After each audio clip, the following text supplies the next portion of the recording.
linaro-laro ko yung aking mga alagang aso. Tatlo sila, dalawang husky, isa ang breeded ng German Shepherd sa husky, tapos isa yung husky. Tapos yung isa ko namang malaki, pinaliguan ko na kanina, hindi ko kasi na videohan kasi nasa mainit. Doon ko sa mainit, pinasok ko siya sa timbang. But later on, ipapakita ko po sa inyo kung paano po si Palong, yung native ko na aso, mula nang maliit pa hanggang ngayon, pero parang na-assume ko na as in hybrid. Kasi nakikinig siya sa akin. Pag sinasabi ko sa kanya, lay down or sit down. So, nag-lay down siya umuupo siya. So, ngayon, nandito yung dalawa ko maliliit. Bagong bili lang ng kapatid ko niyan. Husky. So, linaro-laro ko na. Ang kukulit nila eh. So, tingnan natin kung paano sila maglandi sa akin. Sila. Hello, Hitler! So, this is my Hitler. Hello, Hitler! Hello, Hitler! Ang lalaki na ng mga paa mo. Ang lalaki na ng mga paa mo. Ito ay husky. Ito. Mainit daw siya. Kasi may panahon ngayon, mainit na pa. Tapos ito naman si Assassin. Ayan o. Ito ang German Shepherd and Husky breeded. O, usag. Paputi ang mata niya. Yung isa, saka itong Husky. Init. Mainit man daw. Mainit daw. Yung lalaki na ng mga paa nila. Ayan. Ayan. Sus. So, yan ang dalawa ko.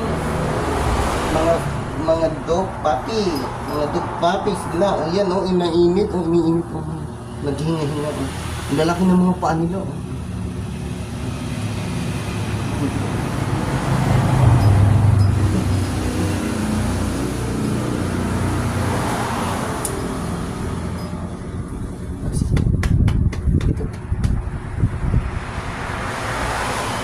Pag pinapainom sila ng tubig, gusto sila mag-swimming.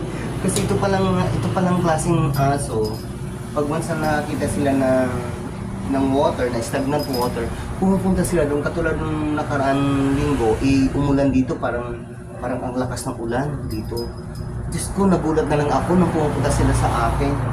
Maraming putik dahil naligo sila ng may putik. Diyos ko, hindi sila natatakot. Katulad ibang aso na natatakot sila sa lamig.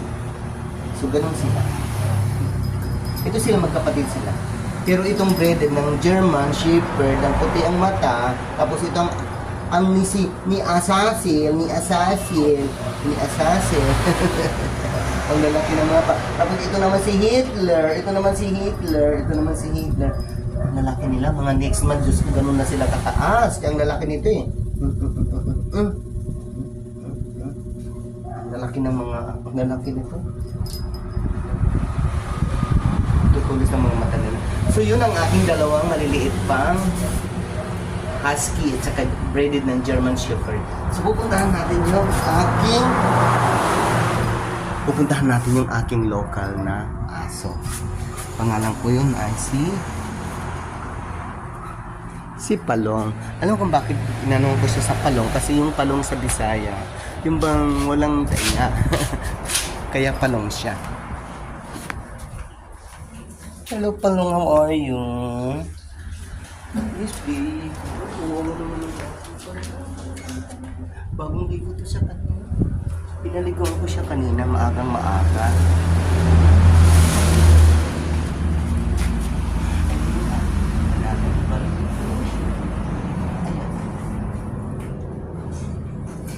Naliguan ko siya kanina maaga. Kasi hindi siya ha?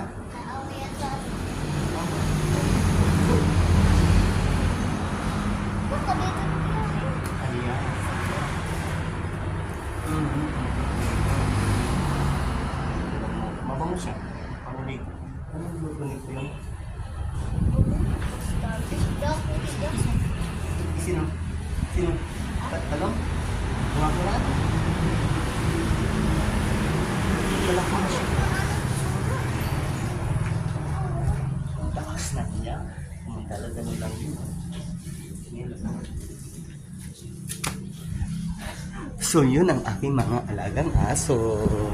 Yung isa nga lang very sad kasi yung aking palaw. Sinabi ko na palaw kasi dito ko yung sa Palo Leyte. Dito na siya. Lumaki tapos ko na sila.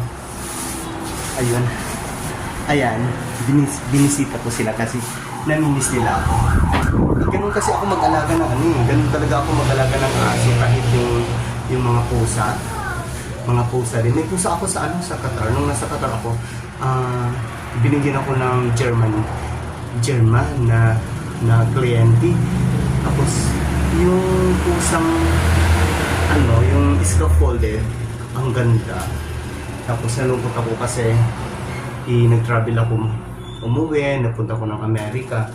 So pagbalik ko sabi ng aking mga kasama lalo na yung aking kasama na nasa Palawan, pinalayas niya yata hindi joke. Yes, hindi niya pinalayas. Kusa na lang siya lumabas ng bahay kasi wala na ako, nagbakasyon ako noon syempre di natin mapigilan yung mga ganyan, pero hindi naman siya naghahanap ng lalandi siya kasi takot yun sa mga local na mga pusa doon. German Shepherd yun kaya na-post ko nagkaroon ako ng video content sa kanya doon ko sa yung una kong video, yung Super Makulit PH, sa doon lahat. Pero hindi simple, di ko makalikalimutan kasi alagang aso ko yun alagang hayop ko, alagang pusa. Pero dito na sa Pilipinas yun, meron akong mga aso, malaki na. Yung palong, yung walang tenga, maliit na yun buwan-buwan binibilang ko siyang patasa. Kasi kung naliligo, pag pinapaligo ang ko siya sa timba, ay Diyos ko, gumaganyan yan sa timba.